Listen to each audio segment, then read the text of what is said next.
So there are some times in life where we're so used to something not working properly that we actually don't notice the fact that it's not working. I'm sure you sort of see this sometimes with your health. You know, maybe your eyesight's not perfect, but you've just put up with it. Maybe it's your knees that are always aching. They stop you from running or dancing, but you just can't be bothered going to get them fixed up. Maybe it was your car driving in to church this morning. I remember I had a good friend whose car was so much falling apart that it was literally held together by string. If you wanted to change the air conditioning, you had to pull a bit of string that was tied into the inside of the engine. But he just didn't notice it. He thought that was normal. Now, really, the whole of our life is like this. There is something seriously not right about our world. But we've been living in that situation for so long that we don't think anything about it. So this morning, as you came in from the car park, I'm assuming that all of you locked your car. And you thought nothing of it. And yet that very action suggests that we're in a world where we're afraid of other people. You know, you locked your house. You probably, good chance you've got a big gate outside your house because you're afraid of people. You know, we know that there is something about the human heart which is not right. And like I say, we've lived in this situation all of our life, so we don't even notice what we're doing anymore. We guard ourselves from each other. If you get a phone call from a random person, you automatically assume that they're trying to steal something from you. It's a scam. This really is the beginning of the whole story of the Bible. You know, as we heard there in the first reading from Genesis, in the beginning the world was created good. There was no fear. There was nothing at all that we were worried about. No one was going to manipulate each other. No one was going to steal anything. Adam and Eve live in perfect paradise. But then something goes wrong. Even though they've got everything they need, the voice of the deceiver comes into their ear, and this temptation rises that they want more. They become aware of a deep emptiness deep within their soul, an emptiness which was meant to be filled by God, but instead they're now trying to fill it with things. And as soon as that sin comes into the picture, they are lying and cheating and manipulating. You know, it very quickly turns to violence, and then they're guarding themselves from each other. And this has become the story of our world. Now, this is really what we celebrate, the grand mystery during this season of Lent. We have this 40 days of going into an awareness of what's actually inside of ourselves. You know, most of the time we're very aware of other people's sin, and we're trying very hard to guard ourselves against the sin of other people that they want to inflict on us. But we want to now become aware of what's actually inside my heart. You know, what are you capable of? How are other people guarding themselves against the way that you can hurt them? And it's when we then become aware of that, we recognize how we can't actually solve the problem. And because no matter how hard we try, and humanity has tried very hard down through history, we've done everything. You know, we've tried every possible government system, hoping that that might fix the problem. We've tried every form of taxation as an incentive to good behaviour, and that hasn't solved the problem. You know, we've tried philosophy, we've tried science, we've tried everything, and the problem's still there.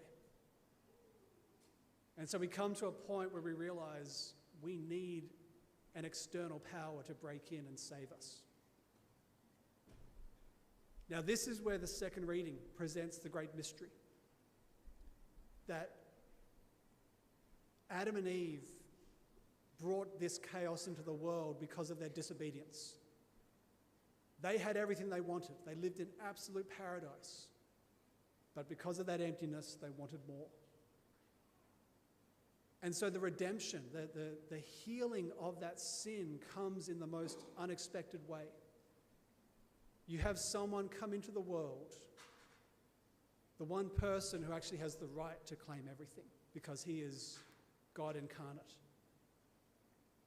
And yet he chooses to take the lowest place.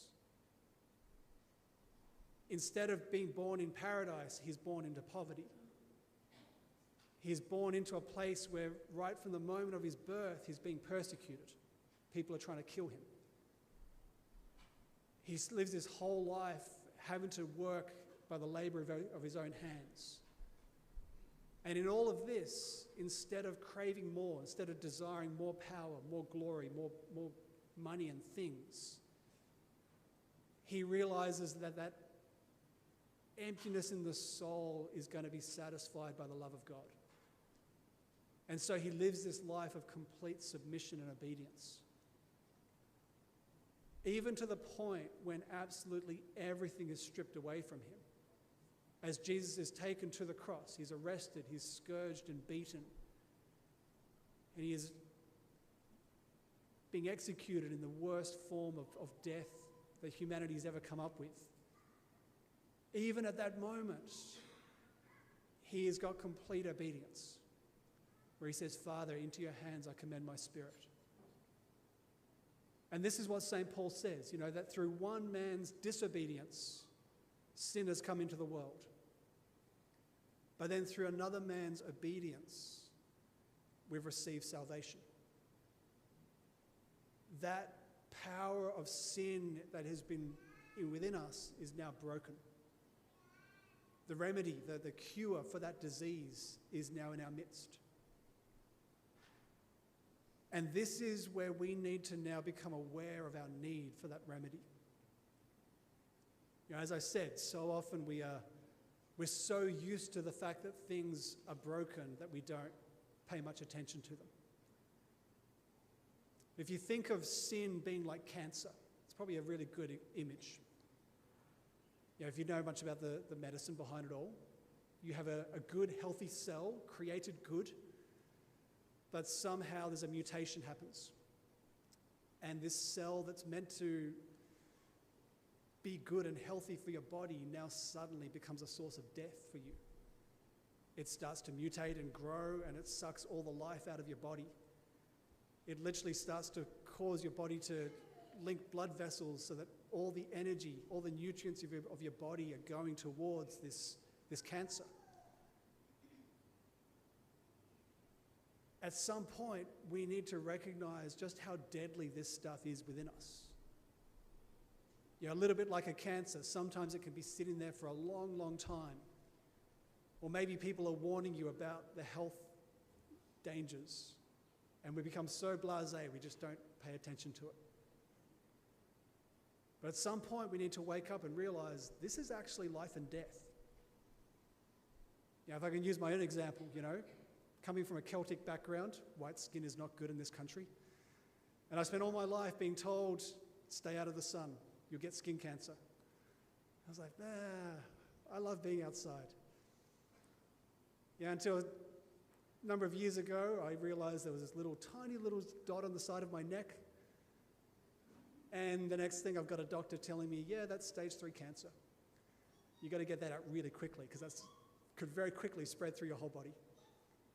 And so suddenly something which I'd laughed at, I'd never taken seriously, I'm now Googling every single thing I can find, trying to understand how this thing works. You suddenly find yourself getting really impatient with the medical system, saying, come on and hurry up, okay? Suddenly you realize that you need someone to save you from this thing.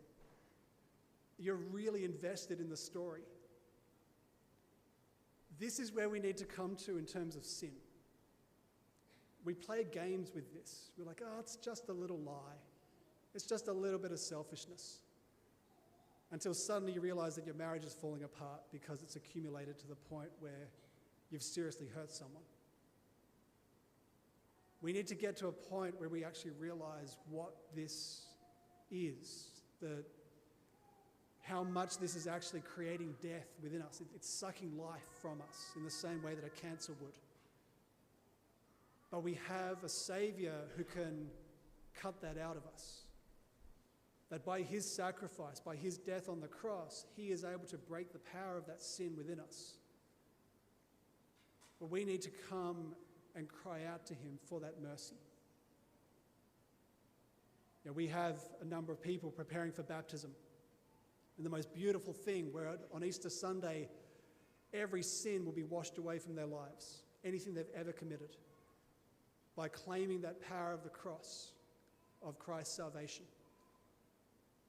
For us who have already been baptized, that power comes through the sacrament of reconciliation. A sacrament which most people don't use enough. You know, so often we just put it off because it's uncomfortable. In the same way that getting surgery for cancer is very uncomfortable. But at some point you realize, I actually need this. As uncomfortable as it is to confess my sins, it's better than the other option. And so this is where we need to come and really humble ourselves. Become aware of what this force inside our hearts is and how it is stealing the life from us. And to come before the Lord and ask him to bring that grace of healing and salvation into our lives.